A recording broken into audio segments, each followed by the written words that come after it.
Welcome to the debate. So when a CEO, publicly humiliates an employee over some minor spreadsheet error, we generally assume we are witnessing this display of calculated absolute power. Right, a total dominance play. Exactly. But neurobiology suggests we might actually be watching a biological panic attack. Today, we're exploring a massive wealth of psychological literature to answer one central question. What is really driving narcissistic perfectionism? Yeah, and it's a fascinating question. Are we looking at a fragile, defensive shield, like a rigid barrier constructed specifically to stave off the profound psychological pain of toxic shame? Or is it an offensive weapon? Right. And I will be arguing that it is entirely defensive. It's a survival mechanism. And I'll be arguing the exact opposite.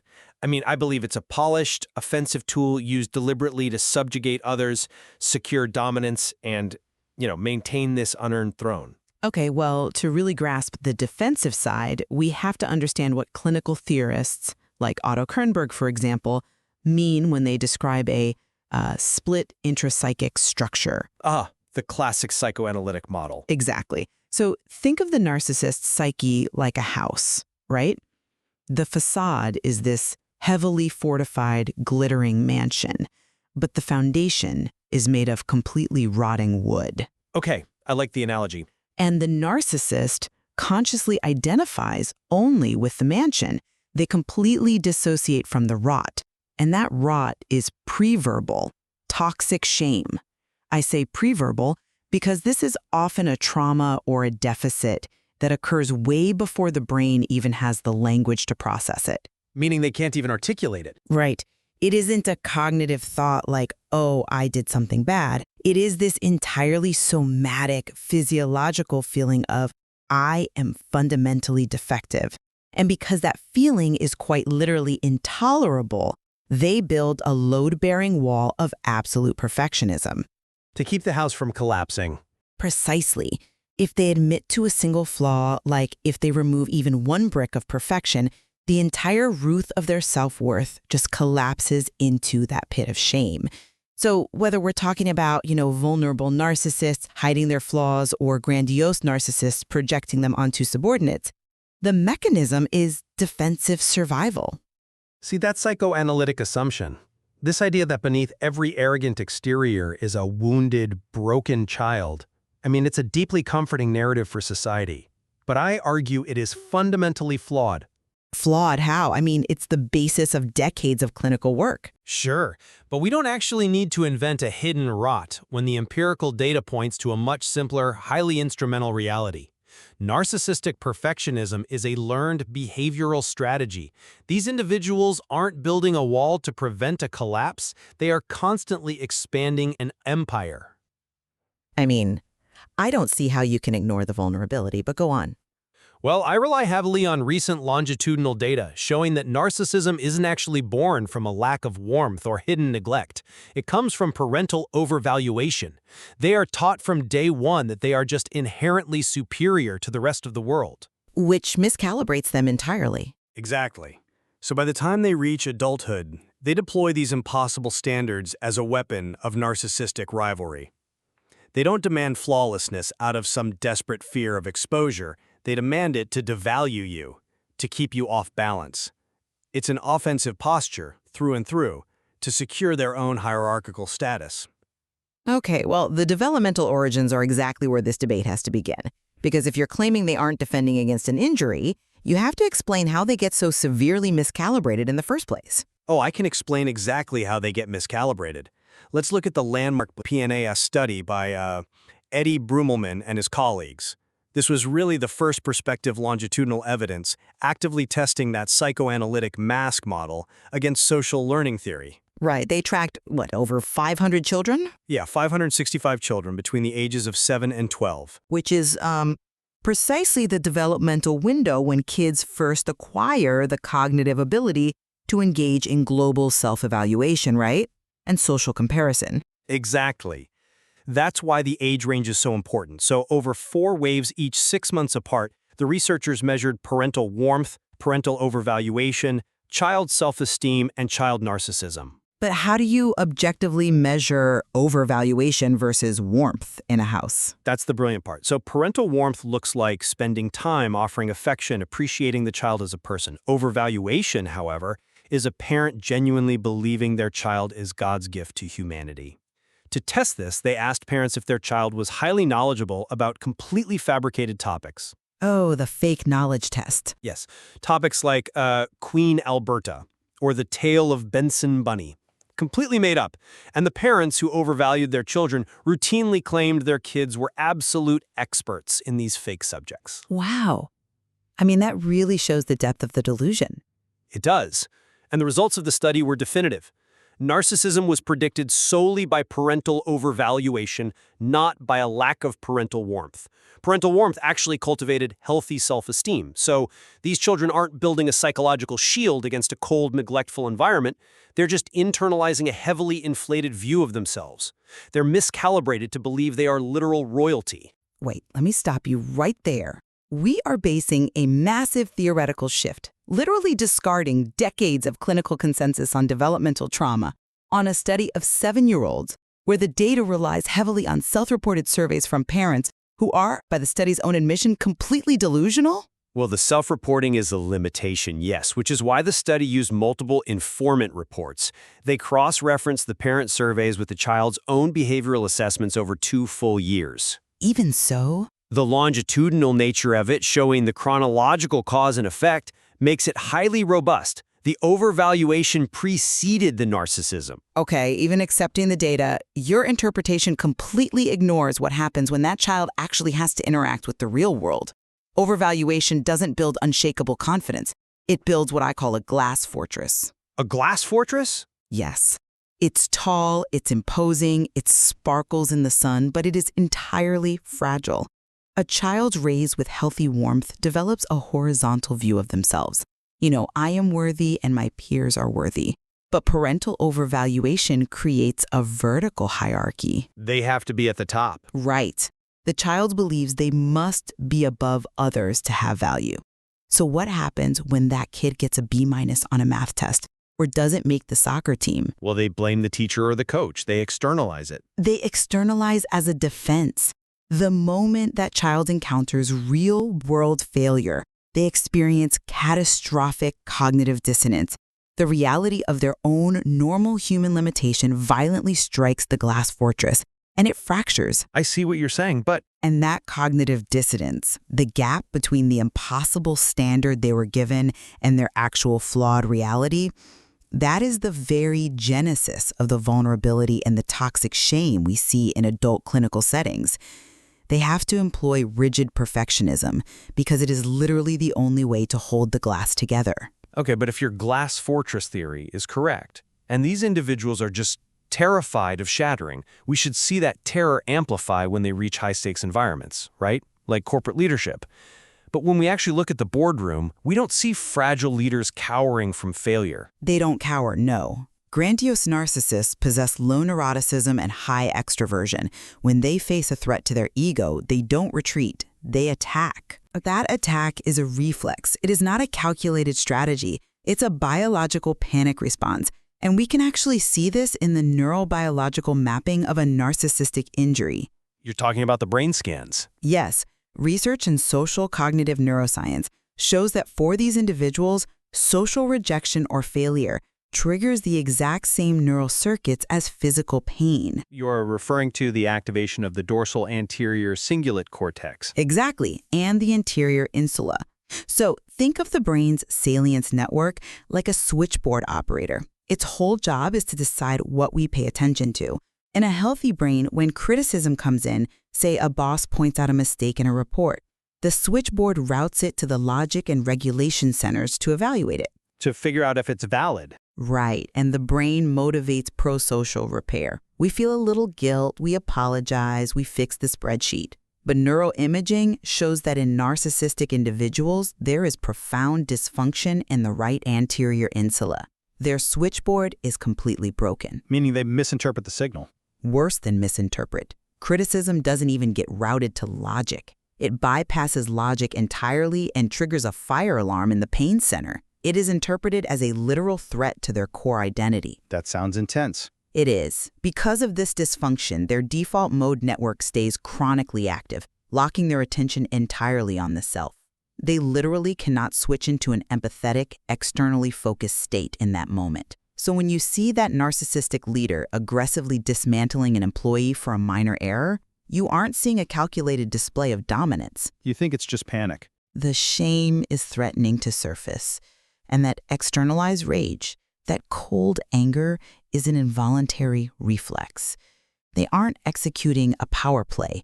They are reacting to a third-degree burn. They're pushing the threat away to avoid the agonizing conscious experience of psychic dissolution.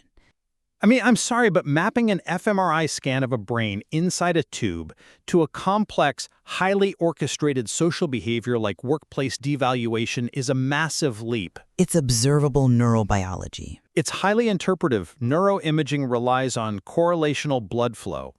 Equating a lit-up anterior insula with a hidden shame panic attack is an unfalsifiable clinical assumption.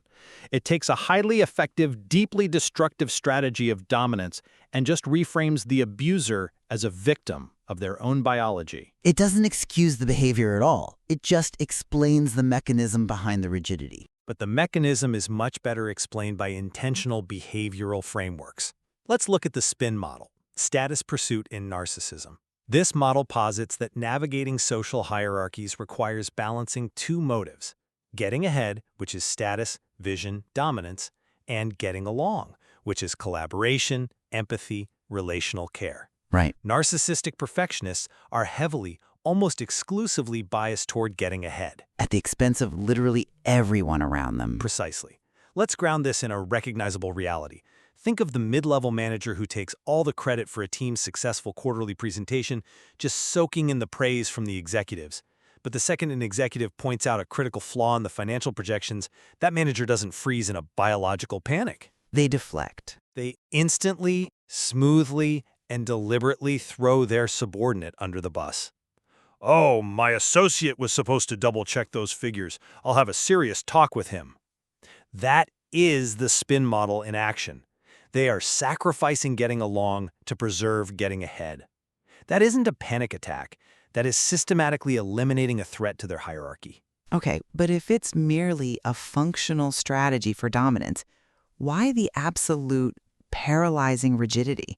I mean, why can't a narcissistic perfectionist ever simply say, "I made a mistake. My apologies. I will fix it"? Because in their minds, admitting fault relinquishes status. It places them horizontally with their peers, which, as we discussed with the overvaluation data, is completely unacceptable to them. But it's so maladaptive.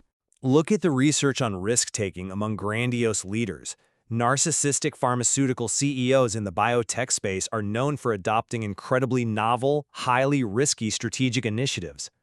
They take these high-stakes gambles because they genuinely believe in their own brilliance. A fragile person terrified of failure wouldn't bet the company on an unproven drug. No, they bet the company because they lack the ability to realistically assess their own limitations. But they aren't paralyzed by fear. They just demand absolute flawlessness from their employees to execute their grand vision. And when the biotech firm takes a hit or the FDA rejects the trial, they don't feel deep internal shame. They feel anger that their brilliant vision was ruined by incompetent subordinates. It's a highly functional, albeit toxic, mechanism for preserving unearned power. They use perfectionism as a tool of exploitation. You are focusing entirely on the grandiose phenotype, the loud, socially dominant CEO. But that is only half the picture. If we're trying to find the fundamental driver of pathological narcissism, we have to account for vulnerable narcissism, often called covert narcissism. Ah, right. The introverted, hypersensitive presentation. Yes. And vulnerable narcissists present a massive problem for your offensive weapon theory. Vulnerable narcissists experience highly conscious shame. They are profoundly reactive to criticism. They possess high neuroticism, and they rely on passive-aggressive withdrawal to protect their egos. True. So if narcissistic perfectionism is purely about calculated dominance and getting ahead, why do vulnerable narcissists utilize what the clinical literature calls perfectionistic self-presentation. Meaning they actively hide their flaws to maintain a facade of infallibility. Exactly. They aren't necessarily demanding perfection from others to subjugate them. They are concealing their own imperfections out of a desperate fear of losing social approval. A major study on the link between perfectionism and narcissism demonstrated that vulnerable narcissists actively promote an image of flawlessness because they view others as overly demanding and judgmental. So it's externally driven. Their perfectionism is socially prescribed. It is entirely about hiding, and we see the absolute proof of this fragility in how they handle cognitive flexibility. The ability to adapt your thinking to new situations or alternative solutions. Right. There's this brilliant distinction in the psychological literature between excellencism and perfectionism. Excellencists strive for extremely high yet attainable standards. When they fail, because, everyone fails, they display high cognitive flexibility. They adapt, they extract the lesson, they pivot their strategy, and their core self-worth remains entirely intact. But perfectionists don't do that. Perfectionists are rigidly paralyzed by failure. They believe that intelligence and worth are static and cannot grow from mistakes.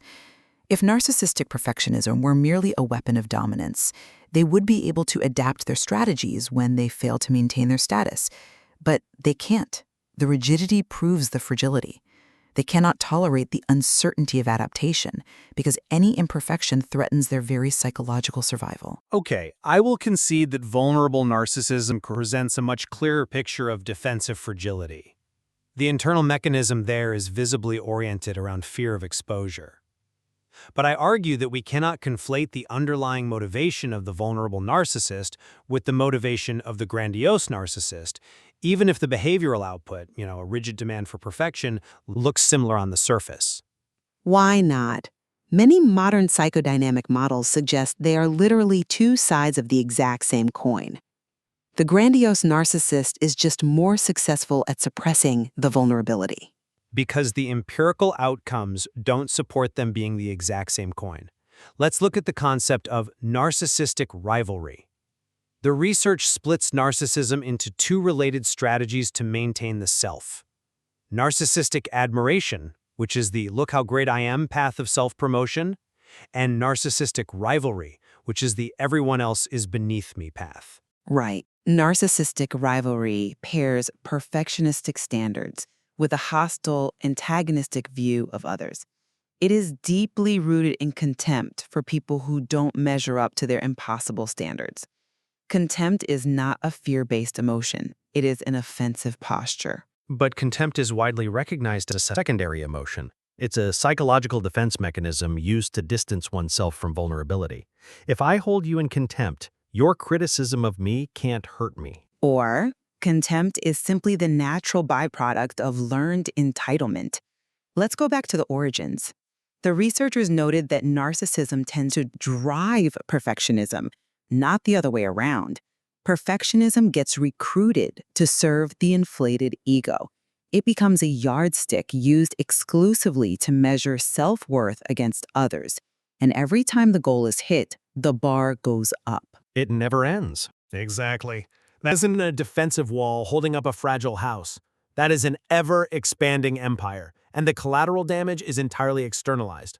They use other-oriented perfectionism to subjugate. They expect special treatment, and they use these impossible shifting standards to keep everyone around them off balance, scrambling to please them and ultimately subservient. The perfectionism is the leash. But notice what happens to that empire over time. You brought up the spin model in the boardroom. Let's look at what the research actually says about the lifespan of a narcissistic leader's success. Well, they experience reputational decay. Rapid, severe reputational decay. They might be rated as incredibly warm, confident, and charismatic after a first meeting. A board of directors might be absolutely thrilled by their bold vision. But peer ratings and subordinate ratings become highly negative incredibly quickly. Yes, because of the exploitation.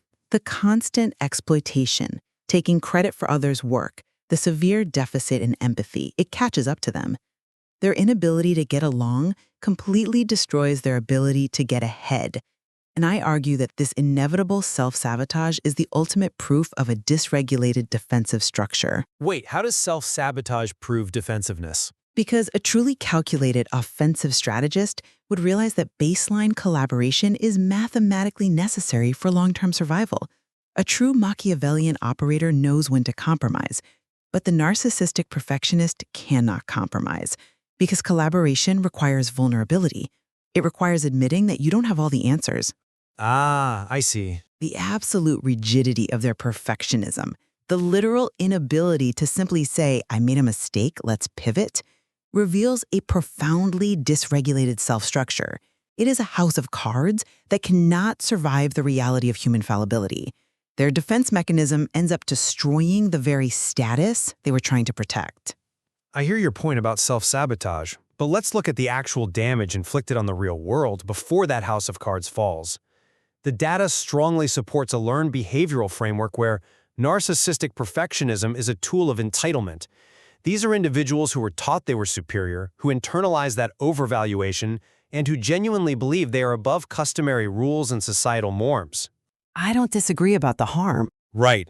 Whether it's the founder of a fraudulent tech startup, a toxic manager in a mid-level accounting firm, or, a parent demanding straight A's while offering zero emotional support, they wield impossible standards as a sword. They create hostile environments, elevated job stress, and severe psychological burnout in their victims precisely because they are optimizing for their own glory at the expense of everyone else.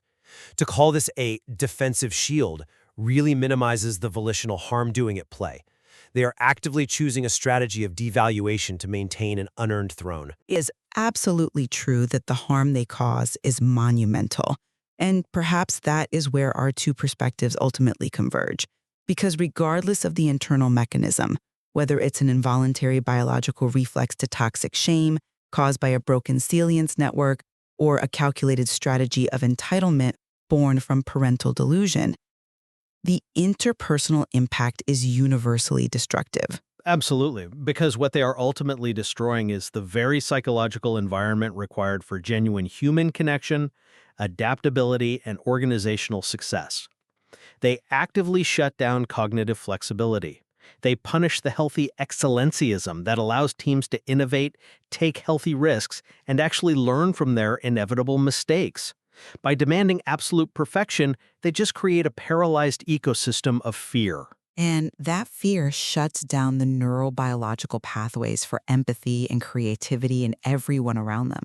It is quite literally a contagion of rigidity. It really is. It forces everyone in their orbit to adopt their maladaptive coping mechanisms, hiding mistakes, shifting blame, avoiding risk, just to survive the workday or the relationship. This has been a profound exploration of the material, viewing personality pathology through both a developmental and a neurobiological lens allows us to see the deep complexity behind behaviors that often just look like simple arrogance. Yeah, it forces us to ask whether the person screaming about a typo is experiencing a physiological panic attack or executing a ruthless power play. And the empirical and clinical material gives us incredibly compelling evidence for both. It leaves us and our listeners with a lingering image to chew on. When we encounter the impossible standards of the narcissistic perfectionist in our own lives, we really have to decide what we're looking at. Is it a desperate, fragile shield hastily erected to keep a shattered ego from completely falling apart? Or is it a heavy, polished sword swung with precision to defend an unearned throne? A structural flaw or a weapon? Exactly. Thank you for joining us on the debate. We'll leave you to draw your own conclusions.